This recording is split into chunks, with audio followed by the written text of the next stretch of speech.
have a reasonable expectation. Certainly, General Petraeus thought that his private communications were going to remain private. We all should have that reasonable expectation that when we're communicating with one person, we're not communicating with the government, and we're not laying out our whole life to the government. The Fourth Amendment states that the right of people to be secure in their persons, houses, papers, and effects against unreasonable searches and seizures shall not be violated, and no warrant shall issue but upon probable cause, supported by oath or affirmation, and particularly describing the place to be searched and the person or things to be seized. This amendment was created due to the excessive searches and seizures of colonial citizens by British agents under the rule of King George. After this amendment was created due to these unreasonable searches and seizures, our country continues to rely on this amendment to protect our fellow citizens. Now that more than 200 years have passed since the creation of this amendment, times have changed. The intent of this amendment is to protect our fellow Americans from having our personal items and information searched for no reason. What if I told you that despite what protections the Fourth Amendment provides, the government, NSA, and cell phone providers search and gain access to our cell phone information every single day? Mass collection of cell phone data is an everyday instance that violates the Fourth Amendment. NSA and our government violate the Fourth Amendment by collecting cell phone data from innocent American citizens just like you and I. The government has phone records from millions of Americans in the United States, meaning that the government knows who you called today, yesterday, and every other day for the past few years. Not only do they know who you called, but they know when and for how long as well. As technology rapidly grows in the 21st century, it allows millions of people to stay connected with each other and have the most up-to-date information. What it also does is it allows the NSA to know exactly where you are at every single moment as long as your phone is working. Despite the Fourth Amendment, the government often has no limitations in terms of cell phone data collection.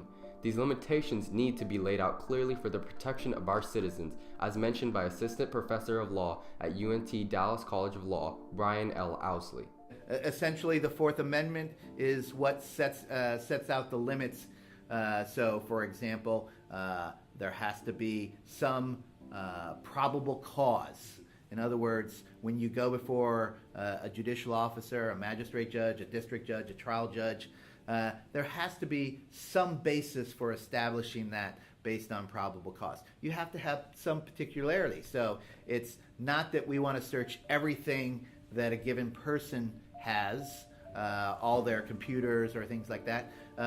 If you want to search their phone, you have to identify their phone. Due to the advancement of our society, the Constitution also needs to be able to apply to the technology of the current day, as explained by Mr. Owsley. That statute, the Electronic Communications Privacy Act and the Stored Communications Act, were initially developed and enacted in 1986, which is about the same time that the FCC first decided that they were going to authorize and regulate cell phones. Cell phones had only been invented, I think, some years earlier. So, in other words, we had this very significant piece of legislation that's designed to deal with some technology issues, but it came into being essentially the same year that cell phones were authorized. Even access to the collected data at any time by the government is an infringement of our Fourth Amendment right, as mentioned by the Councilman of McKinney, Chuck Branch. As it relates to them having full access, public access, no, I don't agree with that. I think that's one of our protected rights. Without probable cause, that should not be accessible and should not be shared by any other government entities, from one government entity to another. Even as a normal citizen, mass cell phone data collection violates our daily lives. I believe that mass cell phone data is an imposition of any of our daily lives, just for that sole purpose of collecting data. There's no reason for them to have all that data and information. 91% of adults have cell phones. Therefore, over 200 million adults in the United States are subject to data collection from the government without a direct warrant.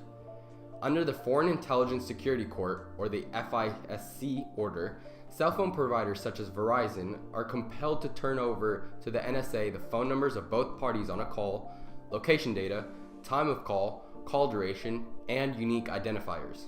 For example, a man formerly working for NSA, also known as Edward Snowden, leaked top-secret NSA documents. These documents that Snowden declassified contain information on mass electronic data collection that the NSA was conducting, as seen in the movie Snowden. So think of it as a Google search, except instead of searching only what people make public, we're also looking at everything they don't. So emails, chats, SMS, whatever. Yeah, but which people? The whole kingdom, Snow White. Some may also say that the collection of this data is crucial to the safety of the American people and can prevent terrorist attacks, as mentioned by former FBI Director Robert Mueller. Particularly a program that will give you a key to preventing a terrorist attack, and how you that one lead you have, how do you differentiate that from 5 or 6 or others that may come up in the same place? Which of those leads is going to be the one to help you disrupt the plot? Although this is valid, virtually every independent review of the NSA's phone record program has concluded that they have not stopped any terrorist type of attack using cell phone data collection so far.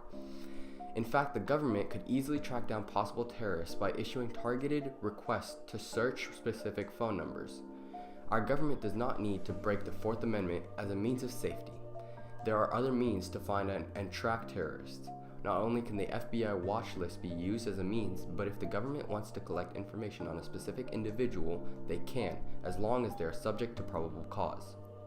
Not every citizen in the United States is subject to probable cause. Therefore, mass cell phone data collection is against the Fourth Amendment. This amendment is supposed to protect the personal information of millions of United States citizens from the government and other agencies, but it no longer does. Do we really want to live in a society that allows the government to spy on personal records of hundreds of millions of Americans who have done nothing wrong? The mass collection of cell phone data is a violation of the Fourth Amendment and allows the government to intrude on the most basic liberties in a fundamental democratic society. This is not the society that the framers of the Constitution envisioned with this action of collecting personal information. The government today is not only contradicting what the creators of this nation fought so hard for, but they are forgetting the core characteristics that come with the freedom for the people of the United States of America.